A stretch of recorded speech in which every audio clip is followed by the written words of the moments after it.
Voter est un devoir citoyen. Inscrivons-nous sur les listes électorales. Ceci est un message de Équinoxe Télévision.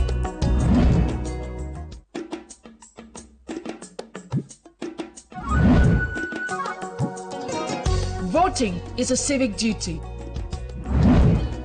Let's register on the electoral list. This is a message from Équinoxe Television.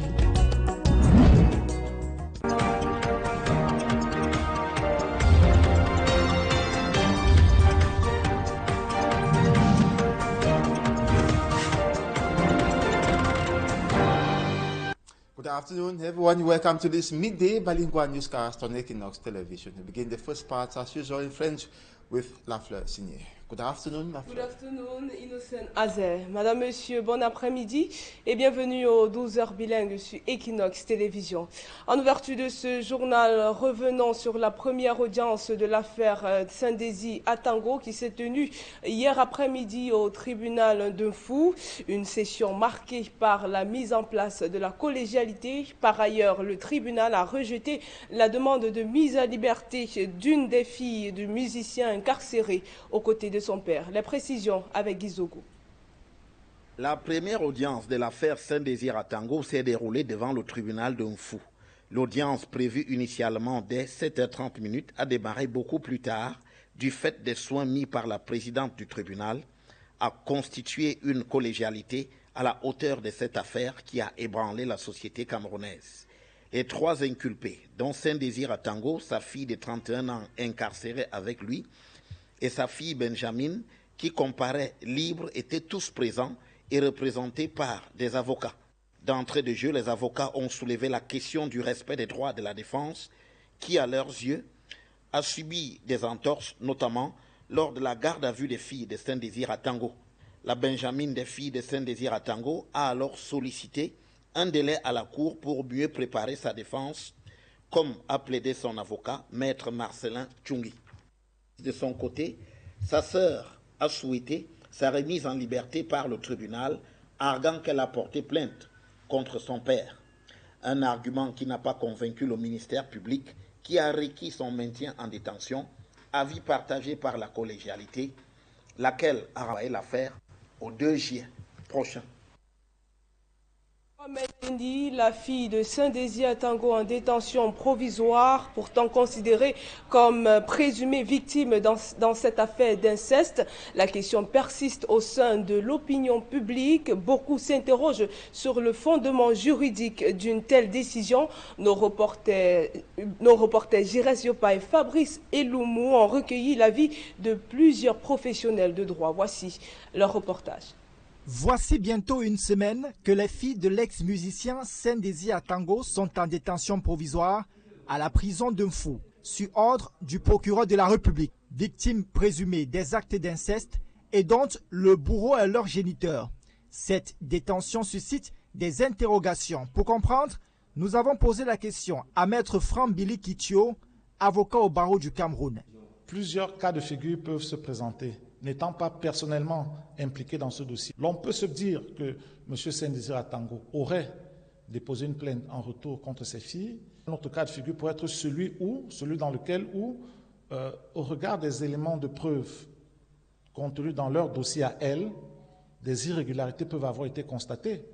En tout état de cause, il est difficile de savoir précisément les éléments qui permettent au procureur de maintenir cette décision provisoire à l'encontre des victimes.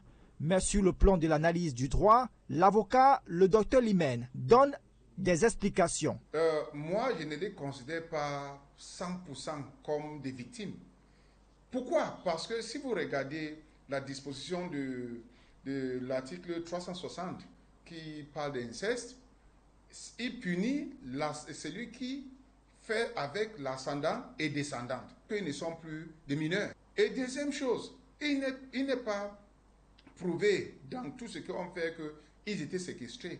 Ça veut dire qu'ils pourraient dénoncer cet acte contre les pères. Néanmoins, il n'est pas exclu qu'elle pourrait tout aussi bénéficier d'une liberté provisoire, selon les articles 222 et 224 du Code pénal. Dans ma thèse de doctorat, j'ai beaucoup travaillé sur la liberté provisoire au Cameroun. Et l'une des choses que j'ai dit, c'est que la loi n'est pas appliquée. Avec cette infraction, ces enfants-là pourraient avoir la liberté provisoire. Seule la plus âgée des deux filles a été libérée. Sa sœur pourra rester en détention provisoire dans ce centre pénitentiaire pendant au moins 6 mois, comme son père, tel que défini par le Code pénal camerounais. Autre sujet dans ce journal, à Yaoundé, les travaux de réhabilitation de la voirie urbaine se poursuivent dans plusieurs quartiers. À Etetak, dans l'arrondissement de Yaoundé 7, par exemple, les chantiers visent à réduire les inondations récurrentes. Ces travaux ont officiellement été lancés par le préfet du Fundi. Ben Christy Moudio, reportage. À Etetak, dans l'arrondissement de Yaoundé 7, on se penche enfin sur ce carrefour, célèbre pour son état habituel de décrépitude et de cause d'inondation. À date, le constat est clair et visible de tout. Une activité économique jadis florissante en berne, une voirie complètement impraticable. Les eaux de Mokolo, ça descend ici, les eaux de Tétac descendent là, les eaux de Yaoundé 2, etc. se retrouvent ici. Sauf que le nid étant très petit, les eaux ont tendance à sortir de leur nid et ça envahit la chaussée. Selon l'entreprise chargée des travaux de cette zone dégradée, depuis des décennies, la résolution de ce problème passe par une approche nouvelle. Pour résoudre ce problème, il faut lever les côtes de la route, c'est-à-dire il faut soulever la route et faire un vrai train qui va récupérer tous les eaux. C'est la raison pour laquelle on a acheté cet engin, pour pouvoir créer un grand nid et le bétonner de manière à ce que les eaux coulent très facilement et que nous ayons plus de l'eau qui va stagner sur cette chaussée. Nous allons sortir une nouvelle technologie, ça va se faire en béton 450 avec des fers de 14. Ce n'est pas une route en béton bitumineux que vous allez voir ici, vous avez des sections avec des pavés. Le budget des travaux qui ont été lancés ce jeudi est évalué à 11 milliards de francs CFA, dont 8 sont un financement de la présidence de la République autorisé le 22 mai dernier. Un projet sur lequel le commandement territorial du Fundi assure avoir un droit de regard. Je vous interpelle, disais-je, à faire preuve de responsabilité, de sérieux dans les engagements qui sont les vôtres pour que ce marché se réalise dans le strict respect des normes et de la réglementation en vigueur afin qu'il soit livré à date, c'est-à-dire dans les 24 mois. Sinon moins. La durée de construction du drone de 3200 mètres prévue entre le carrefour Mek et le quartier Ahala et les autres travaux de réhabilitation a été arrêtée à 2 ans. Dans la page santé de ce journal, hier était journée internationale de sensibilisation à l'albinisme. À l'occasion, des personnes atteintes de cette maladie génétique rare ont appelé à une prise de conscience et à une action collective pour améliorer leurs conditions de vie. Au Cameroun, les albinos font face à de nombreuses difficultés, notamment préjugés, stigmatisation et difficultés d'accès aux soins. Les détails avec Stéviane Tepeyam Faïda Laschana. Âgé de 13 ans, Arthur fait partie de ces personnes victimes de stigmatisation au quotidien. Il est atteint d'albinisme. Sa maman, affectée par le regard que porte l'entourage sur son enfant, fait son possible pour assurer son suivi. Bon, j'essaie juste de le remonter en lui disant que non, tu n'es pas différent des autres, ce qui te distingue juste des autres, c'est ta couleur de peau. On te dit que non, tu ne peux pas faire tel, tu ne peux même pas voir pendant les examens. Ça, c'est une difficulté que moi j'ai eue à l'école. Maladie génétique qui affecte la production de la mélanine. L'albinisme est à l'origine des problèmes cutanés et de vue. Ces personnes doivent savoir qu'elles doivent se protéger le plus possible du soleil. Au niveau des yeux, elles doivent porter des lunettes avec protection anti-UV, tout en sachant que même avec les lunettes, tu n'auras pas la vision optimale. Ils doivent donc porter des vêtements couvrants, ils doivent porter des chapeaux. Et sur les zones qu'ils ne peuvent pas couvrir, ils doivent utiliser des écrans solaires. Ils doivent voir le dermatologue au moins une fois par an. Le but, c'est de vérifier si sous la peau ne se sont pas développées soit des lésions précancéreuses, soit des lésions qui sont déjà cancéreuses. Une prise en charge peu accessible du fait du coût élevé des soins. La subvention de l'État, très minime pour l'accompagnement de cette couche vulnérable, dont la maladie ne peut être prévenue. Le coût des verres de bonne qualité pour ces personnes n'est pas toujours à la portée du Camerounais moyen.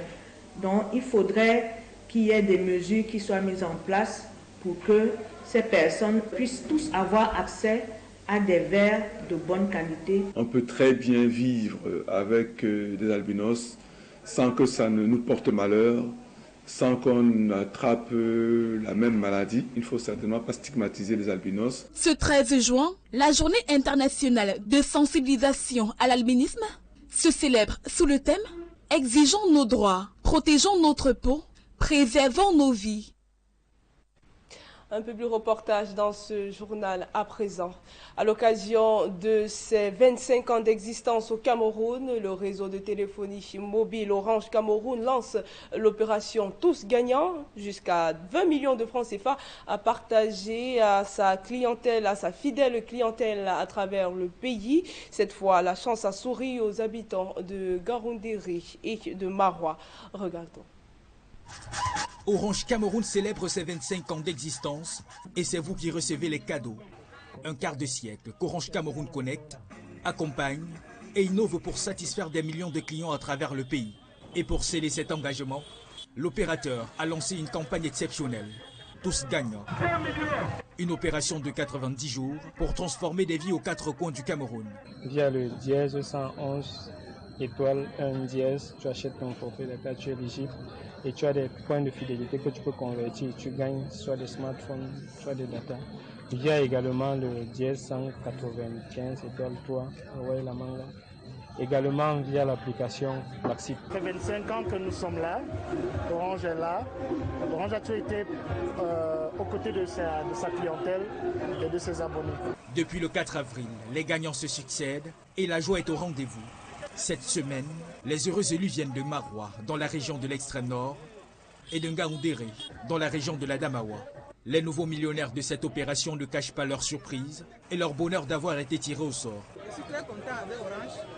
J'ai joué 195, mais voici aujourd'hui. Je vois, je suis plus vite avec l'avion.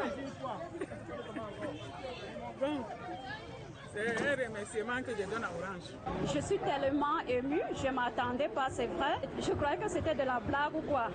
Bon, j'ai même eu à raccrocher mon téléphone 3 fois, mais à la fin, je me suis renseignée, j'ai fini par comprendre que ce n'était pas de la blague. Je remercie vraiment les autorités de la maison Orange parce que nous voyons ce que Orange fait dans la ville, dans le Cameroun même. Orange Cameroun, ses 25 ans d'innovation et de fidélité a connecté les cœurs et les régions.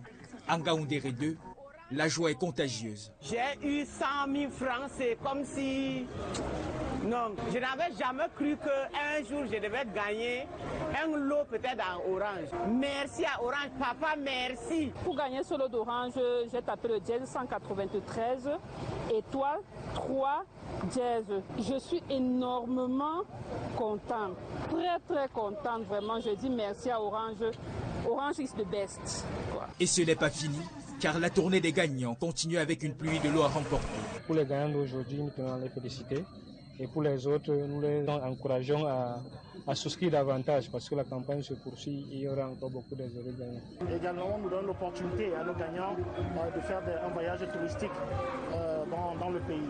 Si nous sommes là aujourd'hui, c'est pour célébrer et récompenser cette grande joie que Orange anime depuis près de 25 ans. Tentez votre chance dès maintenant, composez le dièse 111 étoiles en dièse ou utilisez l'application Maxit. Orange Cameroun vous rapproche de vos rêves. Et cette fois, le millionnaire, c'est peut-être vous. Moi, avec Orange, c'est jusqu'à la gare. Je n'abandonnerai jamais Orange. Fin de la première partie de ce journal. La suite en anglais, c'est avec Innocent. Merci, Lafleur Signé. Good afternoon once more to you. JV stands for staying with us for the second segment of this newscast. 6 children between the ages of 1 and 14 are victims of a recently uncovered sexual abuse scandal in the city of Douala. The 6 children, amongst them a boy, were sexually abused by their biological father. Their grandmother seeks for justice but says the case is being hindered from progressing by the father, who has so far been bribing family members from denouncing his acts and also hindering a police investigation. Details in this report compiled by Immaculate Fogwe. A grandmother expressing frustration, anger and bitterness as she speaks out about the repeated sexual abuse of her 6 grandchildren, allegedly by their biological father, Lawrence, a Nigerian national. While revealing the shocking scandal, the grandmother says that the abuse was first discovered 2 years ago, but was initially covered up within the family. Who is doing this to you? It's my daddy. The incident that occurred in Douala, precisely at the newborn neighborhood, has left many in shock. La maman m'a appelé. I live in Banga, and my daughter asked me to come to her house. She later informed me that she noticed something strange on her children's private part. After questioning the kids, they claimed their dad is to be blamed. So we called a family meeting and we advised not to report the case. The children aged between 1 year old to 14 years old were confirmed to have been molested after undergoing medical examination at the Douala Military Hospital. I and my daughter have been receiving threats. Many are even asking my daughter that if her husband is arrested, who will pay their house rent and the children's school fee? We may be poor, but the life of my grandchildren is what matters to me. I really need the government to help me. Despite the fact that the accused is in police custody, the family claims to be under pressure and have constantly been receiving threats. Poor family, you can do what? Nothing. I will give any kind of money they need so that they will release me. I will be free. All attempts to contact the children's mother proved unsuccessful. Meantime, the grandmother has filed a complaint at the Wuri High Court seeking justice for her grandchildren.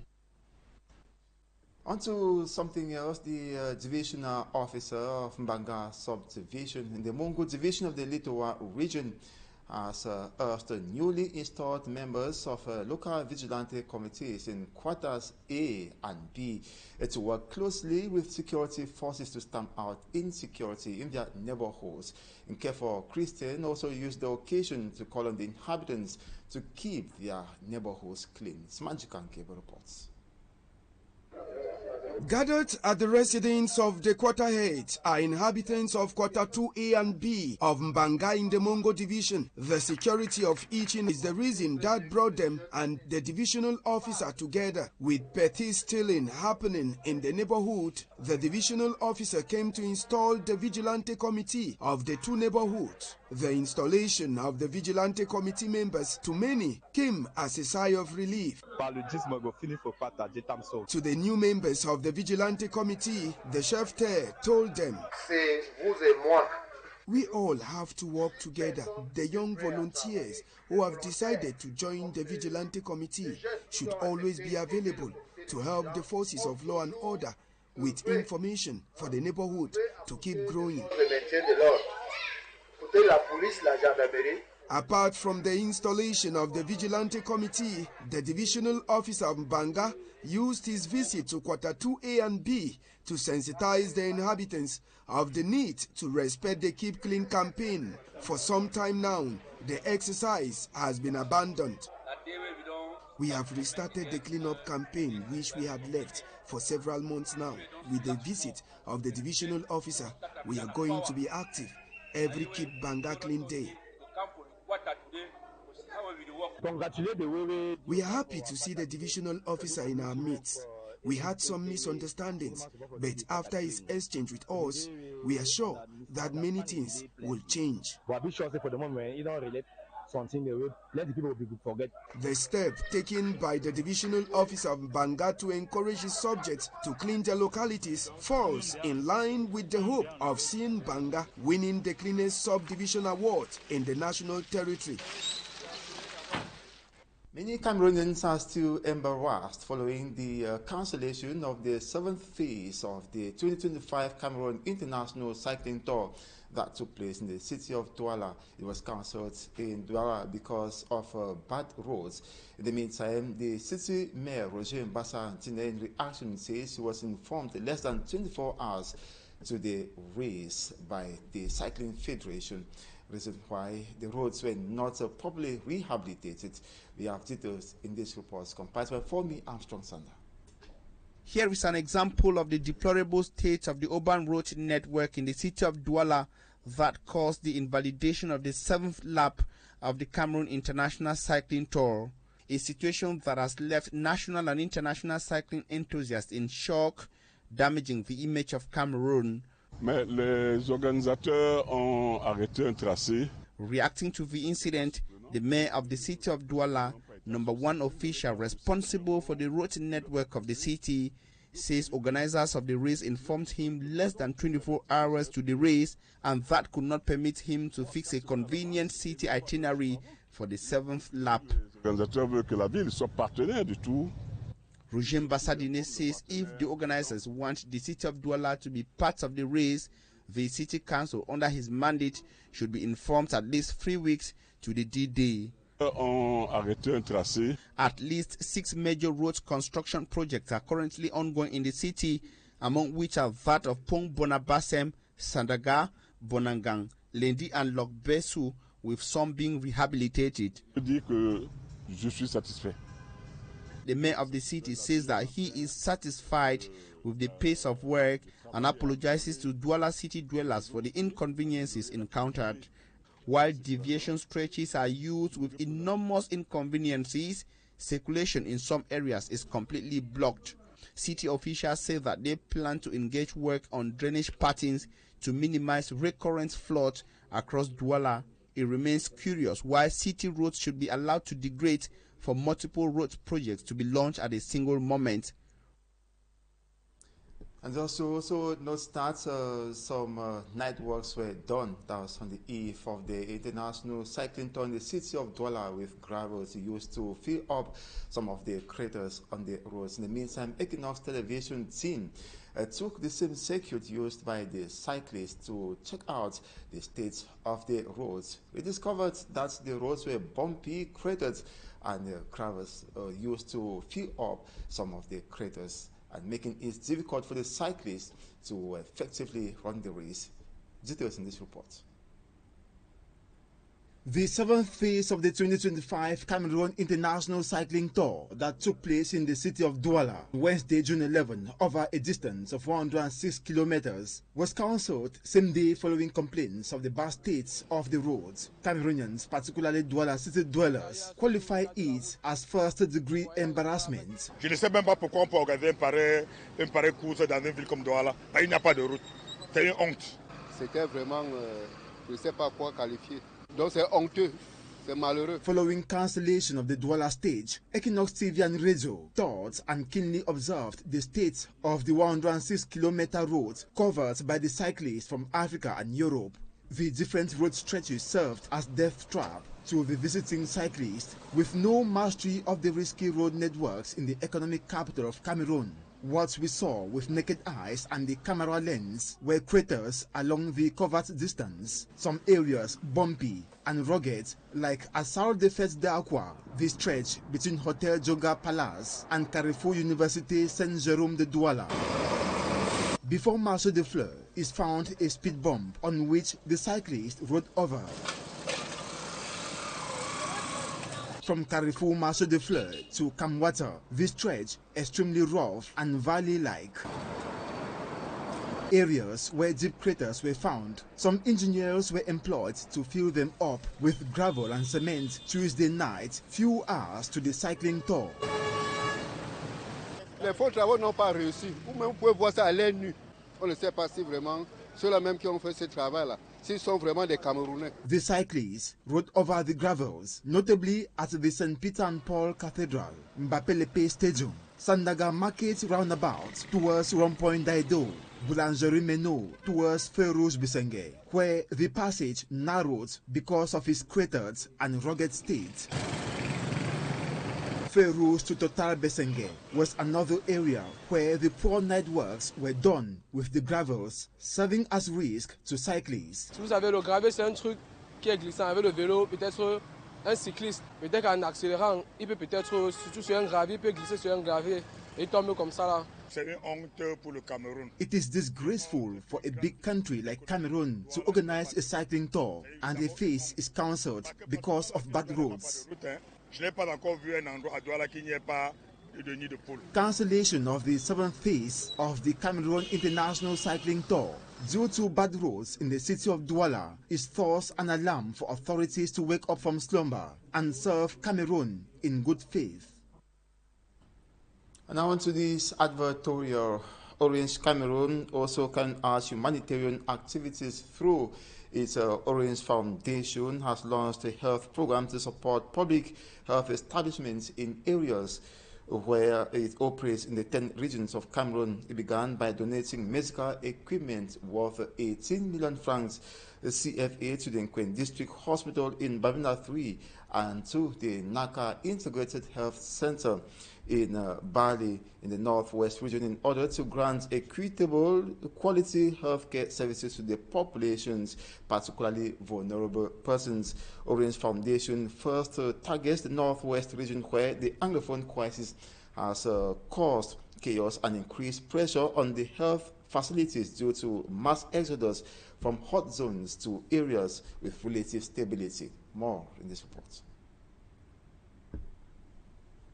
Created in 2009, Orange Foundation's fidelity to its corporate social responsibility program in the different decentralized territorial collectivities where Orange Cameroon operates grows super stronger, impacting thousands of lives through its groundbreaking philanthropy in several domains of national life. Orange Foundation has different domains of interventions.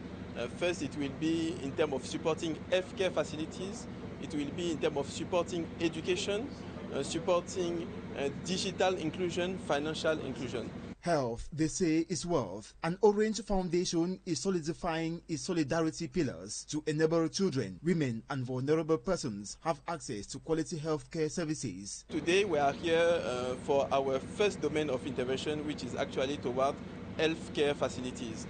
And today we are supporting hospitals in the northwest region. We are supporting 2 hospitals by donating equipment. Orange Foundation, touched by the difficulties to quality healthcare services faced by the population of this war-torn region, takes another giant step to empower district hospitals and integrated health centers with medical equipment. The Nkwen District Hospital and the Naka Integrated Health Center in Bali experiencing increased healthcare pressure as a result of mass exodus caused by the Anglophone crisis are the first health institutions to benefit this donation from Orange Foundation worth 18 million francs CFA. Actually, we did an assessment with the heads of those healthcare facilities to understand what are the needs, and based on that we are donating those equipment. These delegations, made up of the mayors, hospital officials, and elites, were accompanied to Orange Cameroon's head office in Douala by the representative of the Northwest Regional Delegate for Public Health. I would say these